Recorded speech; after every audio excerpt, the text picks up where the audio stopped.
True. Nervous, very, very dreadfully nervous, I had been and am. But why will you say that I am mad? The disease had sharpened my senses, not destroyed, not dulled them. Above all was the sense of hearing acute. I heard all things in the heaven and in the earth. I heard many things in hell. How then am I mad? Hearken and observe how healthily, how calmly I can tell you the whole story. It is impossible to say how first the idea entered my brain, but once conceived, it haunted me day and night. Object there was none. Passion there was none. I loved the old man. He had never wronged me. He had never given me insult. For his gold I had no desire. I think it was his eye. Yes, it was this. He had the eye of a vulture, a pale blue eye with a film over it. Whenever it fell upon me, my blood ran cold. And so, by degrees, very gradually, I made up my mind to take the life of the old man, and thus rid myself of the eye forever. Now this is the point. You fancy me mad. Madmen know nothing, but you should have seen me. You should have seen how wisely I proceeded, with what caution, with what foresight, with what dissimulation I went to work. I was never kinder to the old man than during the whole week before I killed him.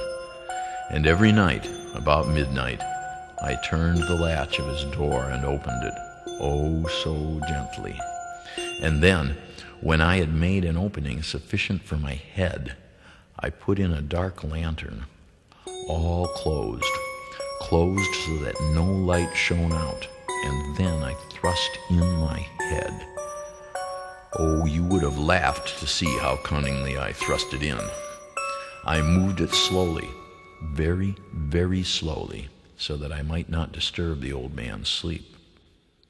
It took me an hour to place my whole head within the opening so far that I could see him as he lay upon his bed.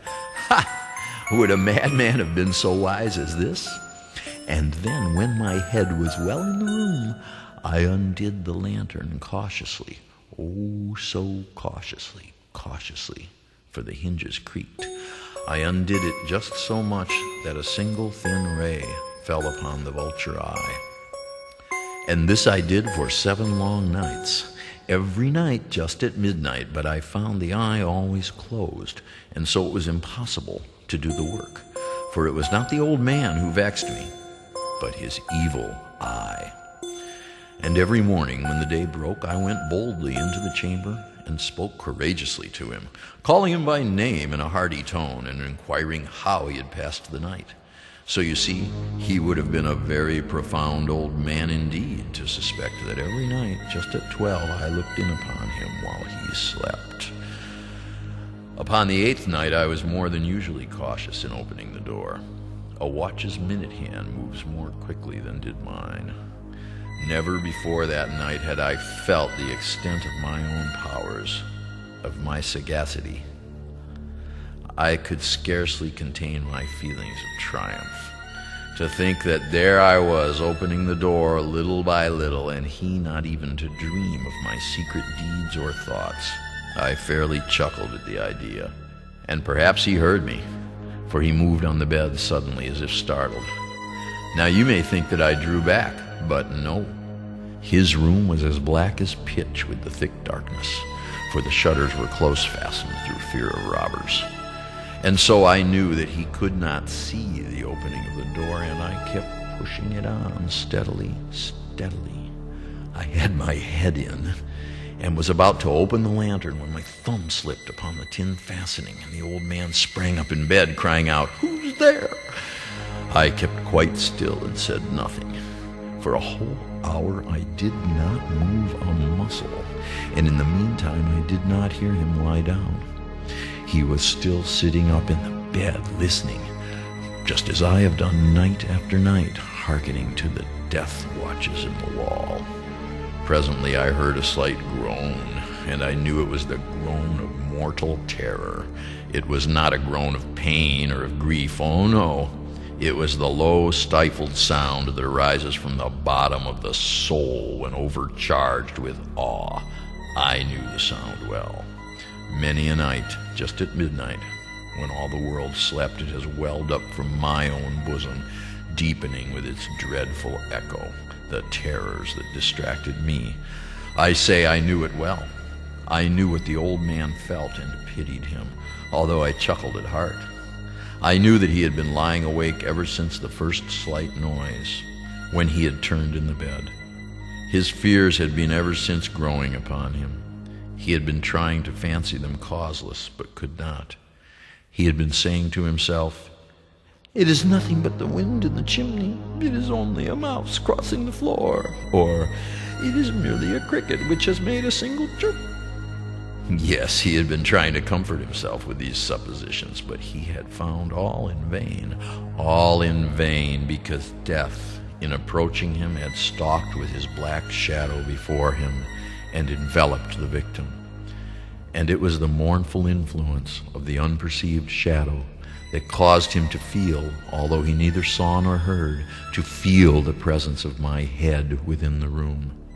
When I had waited a long time, very patiently, without hearing him lie down, I resolved to open a very, very little crevice in the lantern. So I opened it. You cannot imagine how stealthily, until at length a simple dim ray, like the thread of the spider, shot out from the crevice and fell full upon the vulture eye. It was open, wide open, and I grew furious as I gazed upon it. I saw it with perfect distinctness, all a dull blue with a hideous veil over it that chilled the very marrow in my bones. But I could see nothing else of the old man's face or person, for I had directed the ray as if by instinct, precisely upon the damned spot. And have I not told you that what you mistake for madness is but over-acuteness of the senses? Now, I say, there came to my ears a low, dull, quick sound, such as a watch makes when enveloped in cotton. I knew that sound well, too. It was the beating of the old man's heart. It increased my fury as the beating of a drum stimulates the soldier into courage. But even yet I refrained and kept still. I scarcely breathed. I held the lantern motionless. I tried how steadily I could maintain the ray upon the eye. Meanwhile, the hellish tattoo of the heart increased. It grew quicker and quicker, and louder every instant. The old man's terror must have been extreme. It grew louder, I say, louder every moment. Do you mark me well? I have told you that I am nervous, so I am.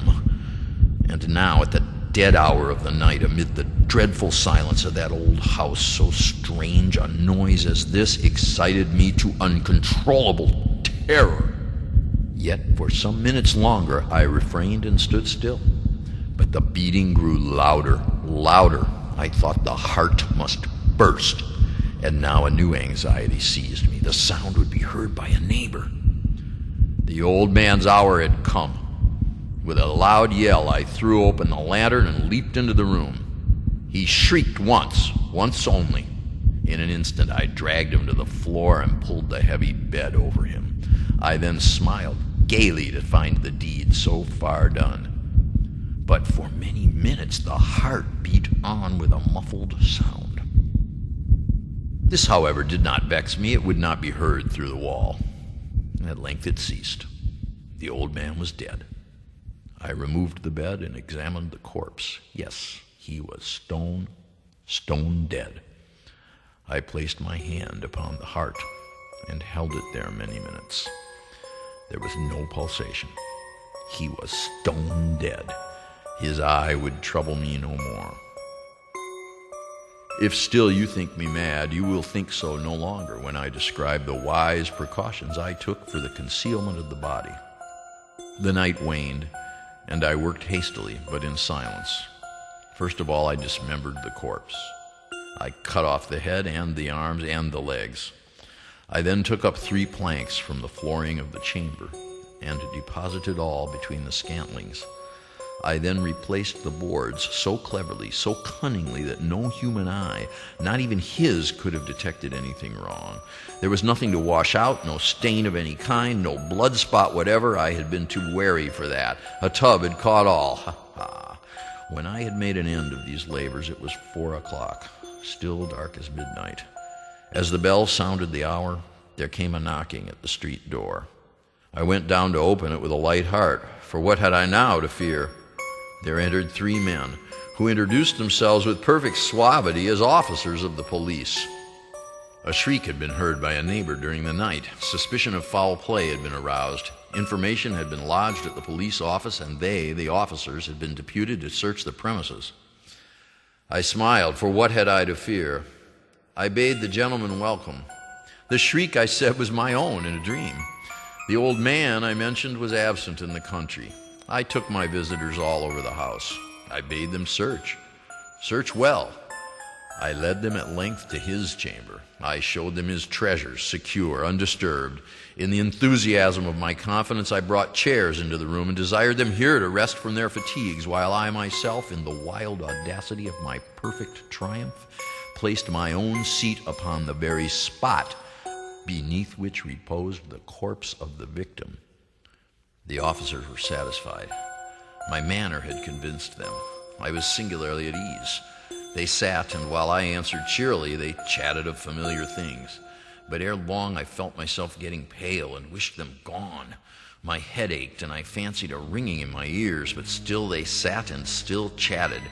The ringing became more distinct. It continued and became more distinct. I talked more freely to get rid of the feeling, but it continued and gained definiteness until at length I found that the noise was not within my ears. No doubt I now grew very pale, but I talked more fluently and with a heightened voice, yet the sound increased, and what could I do? It was a low, dull, quick sound, much such a sound as a watch makes when enveloped in cotton. I gasped for breath, and yet the officers heard it not. I talked more quickly, more vehemently, but the noise steadily increased. I arose and argued about trifles in a high key and with violent gesticulations, but the noise steadily increased. Why would they not be gone? I paced the floor to and fro with heavy strides, as if excited to fury by the observations of the men, but the noise steadily increased. Oh, God, what could I do? I foamed. I raved, I swore, I swung the chair upon which I had been sitting and grated it upon the boards, but the noise arose above all and continually increased. It grew louder, louder, louder, and still the men chatted pleasantly and smiled. Was it possible they heard not? Almighty God, no, they heard, they suspected, they knew. They were making a mockery of my horror. This I thought, and this I think. But anything was better than this agony. Anything was more tolerable than this derision. I could bear those hypocritical smiles no longer. I felt that I must scream or die, and now again, hark! Louder, louder, louder, louder! Villains! I shrieked. Dissemble no more, I admit the deed. Tear up the planks, here! It is the beating of this hideous heart.